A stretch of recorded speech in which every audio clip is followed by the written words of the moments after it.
quels sont les mécanismes de variation de ces marqueurs?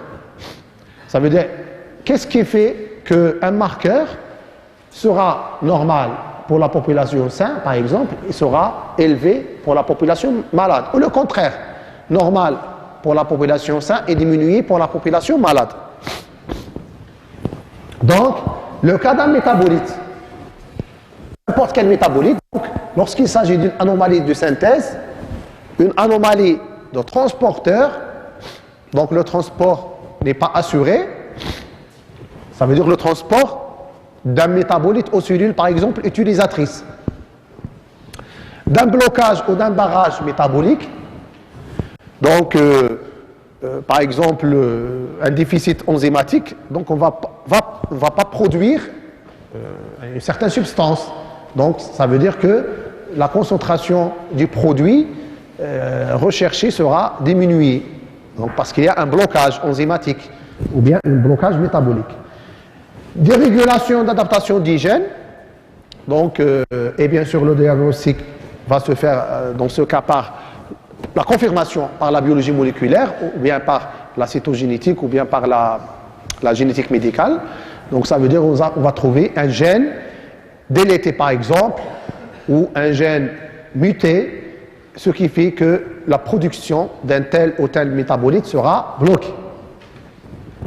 Le cas d'une protéine par exemple, une protéine donnée va par exemple être très élevée en cas de surexpression. Et les mécanismes de surexpression, bien sûr dysrégulation, oui, mais aussi on peut avoir ça dans les mécanismes cancéreux, les cancers. Donc la multiplication anarchique des cellules fait que un tel produit sera surexprimé, une telle protéine surexprimée. Dans le cas de la mort cellulaire, donc la cellule ne sera plus active, ne sera plus fonctionnelle, donc certains produits, bien sûr, ils vont être touchés. La souffrance cellulaire, l'insuffisance par exemple, l'insuffisance hépatocellulaire, donc par exemple, vous allez avoir une diminution de la synthèse des protéines hépatiques. Donc les substances qui sont synthétisées au niveau du foie, forcément seront diminuées parce que la cellule hépatique ne va pas assurer sa fonction, par exemple, de synthèse. Si on prend exemple, les facteurs de coagulation sont synthétisés par le foie. Donc, dans certains cas d'insuffisance hépatocellulaire très avancée, donc, on va voir une diminution de la synthèse du facteur de coagulation et à ce moment-là, votre patient peut développer des pathologies de coagulation, d'hémostase, notamment les syndromes hémorragiques.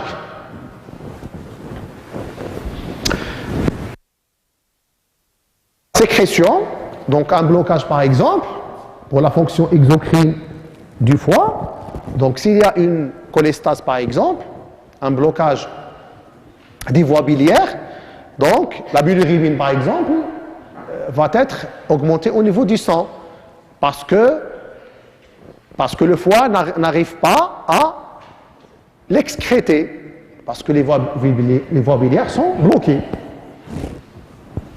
sont obturées. Les protéases extracellulaires, donc les protéases extracellulaires, ce sont des enzymes protéolytiques. Donc lorsqu'il y a une surexpression de ces protéases, donc vous allez avoir une inactivation hormonale. Ça veut dire il y a les hormones sont inactivées parce qu'il y a un excès de fonctionnement protéolytique. On peut définir aussi le marqueur de risque. Donc par exemple, si on prend, ça on l'a vu l'année dernière, si on prend le risque cardiovasculaire, donc nous avons vu que le cholestérol par exemple, c'est un marqueur, le cholestérol LDL, c'est un marqueur de risque cardiovasculaire parce qu'il est incriminé dans les processus athéromateux, dans l'athérosclérose. Donc les sujets qui ont une élévation de cholestérolémie, LDL, donc ce sont des sujets qui présentent un haut risque de faire une pathologie cardiovasculaire. Donc ce qui fait que ce marqueur, c'est un marqueur de risque. On a aussi le marqueur d'exposition. Donc les tabagiques, les fumeurs, ils ont exposition au tabac. Donc bien sûr, c'est un marqueur d'exposition. Le marqueur, ou bien les marqueurs de l'immunité, donc les anticorps. Hein? Les anticorps, par exemple, ce sont des marqueurs d'immunité. Les antigènes, la même chose. Donc, ils sont les marqueurs d'immunité. Les auto-anticorps, bien sûr, ce n'est pas l'immunité, mais c'est l'auto-immunité. C'est la variante pathologique. Donc, les patients qui présentent certaines pathologies auto-immunes, hein, donc ils fabriquent, ils produisent des anticorps, auto-anticorps qui vont attaquer le soi. Donc, ces patients-là présentent des taux élevés en auto-anticorps responsables de telle ou telle pathologie. Donc, en dosant, en recherchant ces auto-anticorps, donc on peut définir une telle ou une telle situation pathologique. Et de l'immunité d'une manière générale, par exemple, un patient qui présente un déficit immunitaire, donc si on va faire le dosage des immunoglobulines, même de manière générale, donc ça veut dire le dosage pondéral des IgM, le dosage pondéral des IgG, etc., on va trouver des taux diminués. Ou bien on peut faire une électrophorèse et on va voir la zone gamma diminuer. C'est clair? Donc, ce sont, ou bien le diagnostic sérologique, d'une manière générale. Donc on peut faire le dosage, le diagnostic de l'hépatite B en recherchant les antigènes du virus et les anticorps dirigés contre les composants de ce virus. Donc à la fois, antigène c'est un marqueur de l'immunité et les anticorps sont des marqueurs de l'immunité. Bien sûr, c'est... Voilà. Le vaccin, donc on parle d'un certain taux protecteur. Donc si on atteint ce taux, on est protégé théoriquement. Et si ce taux il est diminué, donc on n'est pas protégé. Et le vaccin, il est inefficace. Donc on peut contrôler, évaluer le statut vaccinal. Les marqueurs de la nutrition, donc par exemple les vitamines. On peut faire le dosage de la vitamine B12. On peut faire le dosage des folates, l'acide folique, B9, la vitamine B9. Et on peut faire même le dosage maintenant de la vitamine E, de la vitamine A, de la vitamine D. Bien sûr, la vitamine D, c'est très utilisé.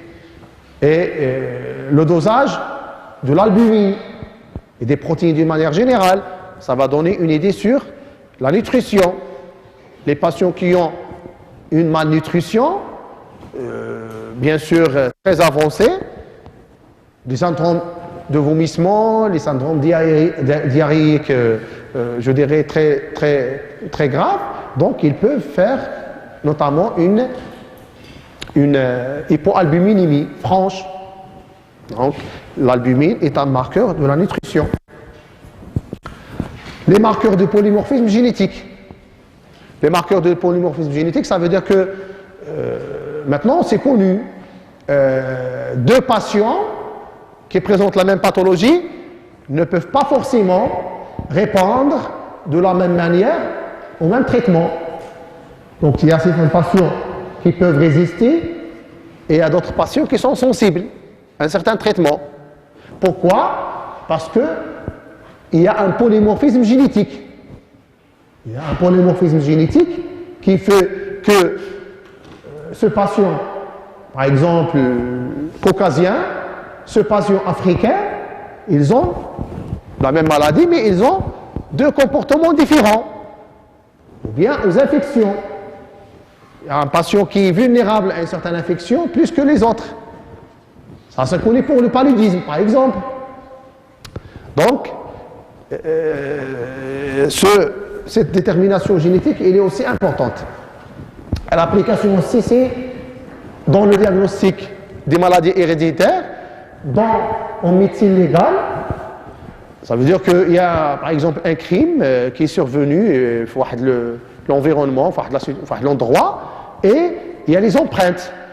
On peut faire les empreintes génétiques et qui sont, il n'y a il n'existe pas de patient dans le monde où il présente les empreintes génétiques à 100%. Donc, on peut identique à 100%. Il y a toujours des variations. Vous pouvez me dire que, bon, les jumeaux présentent dans les empreintes génétiques. Je peux dire non. Pourquoi?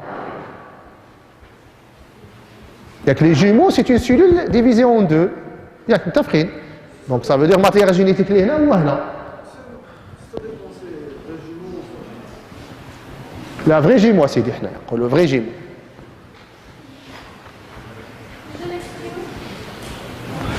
Parce que tout simplement, la base, elle est la même. La grande partie, le tafrine. Mais quand même, il y a une activation ou inactivation en faisant intervenir les facteurs de l'environnement. Il y a des facteurs externes, le berd, le harara, le stress, etc., etc. Contact avec les allergènes, contact avec les agents pathogènes peut induire l'expression de certains gènes et la modification, etc. et l'activation d'autres gènes. Donc ça peut donner une par exemple, l'exemple le plus représentatif, c'est le système Rhésus. Le système RH. Affinons le groupage. Donc la maman, lorsqu'il est RH négatif, est-ce que les anticorps peuvent attaquer le fœtus la première grossesse? Pourquoi?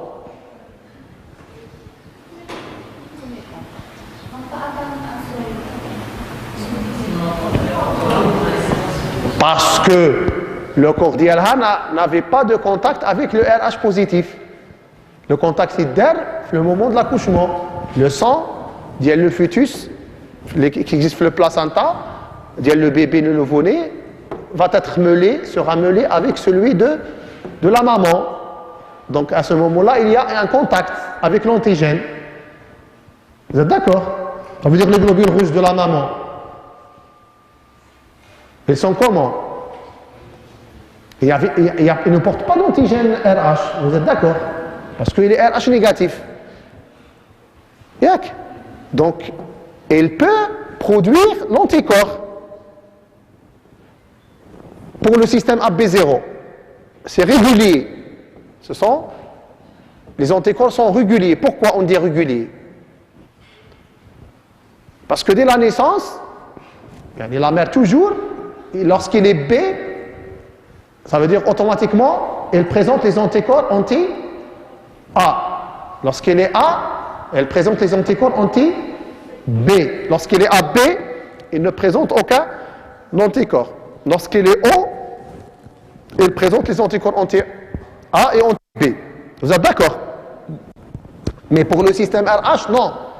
C'est pas la même chose. Et les RH négatifs, et ils ne fabriquent pas les anticorps anti-RH. Parce que le système AB0, la naissance, etc., donc on aura toujours un contact avec l'environnement, les facteurs de l'environnement qui peuvent facilement, dès la naissance, induire, activer l'endroit génétique, les gènes de production des anticorps. C'est clair? Des anticorps anti-A et anti-B sont réguliers. Avec ce qu'on réguliers. Sont irréguliers. Les anticorps du système RH sont irréguliers. Donc, ils ne sont produits qu'à partir d'un contact préalable. Donc la maman, la deuxième grossesse d'elle, lorsqu'elle a un bébé RH négatif, est-ce qu'il y aura un problème? Non? Et elle est RH négatif, le bébé, le fœtus, il est RH négatif. Donc, aucun problème. Mais lorsqu'il est RH positif, donc on doit donner l'antisérum, donc pour diminuer le taux des anticorps anti-RH. Sinon, on aura une incompatibilité fœto-maternelle. Donc, vous voyez, donc sont irréguliers. Un exemple. Et recherche médicamenteuse et production médicamenteuse. Donc, vous connaissez le principe général de la production de certains médicaments par génétique. Et le principe, par exemple, dans un milieu de culture, on va mettre le gène responsable d'une hormone donnée, par exemple l'insuline. La bactérie, la croissance d'elle, il va intégrer le gène de l'insuline, le matériel génétique d'elle. Donc la croissance, donc la réplication pour tout le matériel génétique de la bactérie et du gène. Et l'expression, bien sûr, elle va synthétiser l'insuline, le milieu, et on va l'extraire et le purifier et le mettre en conditionnement et sera sous forme de médicament. Est-ce que c'est clair? Donc, c'est la production médicamenteuse par génie génétique. Maintenant, les marqueurs diagnostiques. Donc, les marqueurs diagnostiques, c'est la grande partie qu'on va voir. Ce sont les marqueurs qui sont utilisés pour le diagnostic d'une telle ou une telle maladie. Donc, bien sûr, par exemple, le diabète, donc le marqueur diagnostique, c'est le glucose, la glycémie. Donc, et on va faire la glycémie, bien sûr, supérieure à un certain temps, à 26 grammes par litre, donc à 2 reprises, c'est un diabète. Le marqueur de suivi thérapeutique. Les marqueurs de suivi thérapeutique, vous avez une certaine situation, hein, vous connaissez maintenant, vous connaissez le diagnostic, vous donnez le traitement adéquat, mais vous devez quand même suivre l'évolution et vous devez évaluer votre traitement. Donc, par exemple, les transaminases, je peux prendre l'exemple de la transaminase ou la glycémie.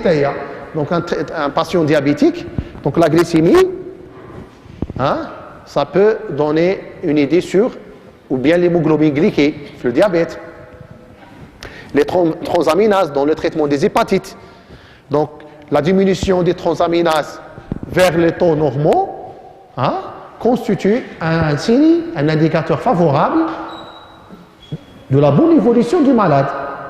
Le malade, il répond bien au traitement, parce que les transaminases commencent à regagner ou bien à retrouver leur valeur normale.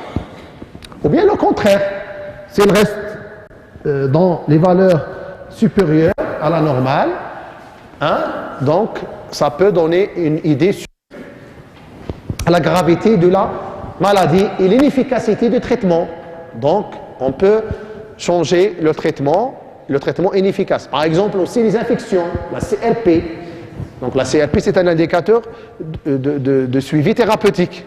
Donc, patient qui présente une méningite ou une infection profonde, donc on peut utiliser la CRP comme marqueur de l'évolution. Donc, on peut donner, par exemple, un antibiotique. Si ça marche, la CRP diminue, c'est un bon signe. Si la CRP ne diminue pas, hein, donc il y a toujours l'infection, donc il faut changer le traitement, il faut augmenter la dose, par exemple, etc. Marqueur de pronostic. Donc, le marqueur de pronostic, il peut révéler la gravité. Ça veut dire un marqueur que j'utilise, il est tellement élevé. Par exemple, si je prends la créatinine, on va voir ça l'insuffisance rénale. Donc la créatinine très élevée indique une insuffisance rénale très grave. Une créatininémie peu élevée indique une insuffisance rénale moins grave, modérée. Et bien sûr ça, on va voir qu'il faut tenir compte bien sûr de certains paramètres, notamment l'IMC, ça veut dire l'indice de masse corporelle. La rapidité d'évolution. La rapidité d'évolution obtient la même chose. Donc vous avez une augmentation très rapide. Ou là, une diminution très rapide. Une diminution très rapide, ça veut dire une évolution très favorable, rapidement. Une augmentation très rapide, ça veut dire un pronostic mauvais. Chance de guérison ou de survie. Donc certains marqueurs peuvent prédire, peuvent évaluer pour peuvent prédire le pronostic et la chance de guérison. Peser le rapport risque, rapport bénéfice-risque. Ça veut dire que vous avez un tel traitement présente les avantages et les inconvénients. Vous pouvez utiliser un marqueur pour étudier la balance. Est-ce que c'est au profil du bilan positif ou du bilan négatif? C'est-à-dire, est-ce que vous allez tirer profit, en tirer profit plus que vous allez perdre, ou bien le contraire? Si vous allez avoir plus des effets indésirables, donc vaut mieux de choisir un autre traitement. Donc, finalement, un marqueur biochimique, c'est un marqueur qui est utilisé dans tous les concepts de la pratique médicale. Donc, à savoir le dépistage, le diagnostic, le traitement et le pronostic. C'est clair? Bien sûr, la différence entre dépistage, c'est vous avez une population et vous allez chercher une pathologie. Vous allez faire le dépistage d'une maladie. Par exemple, le cancer du sein,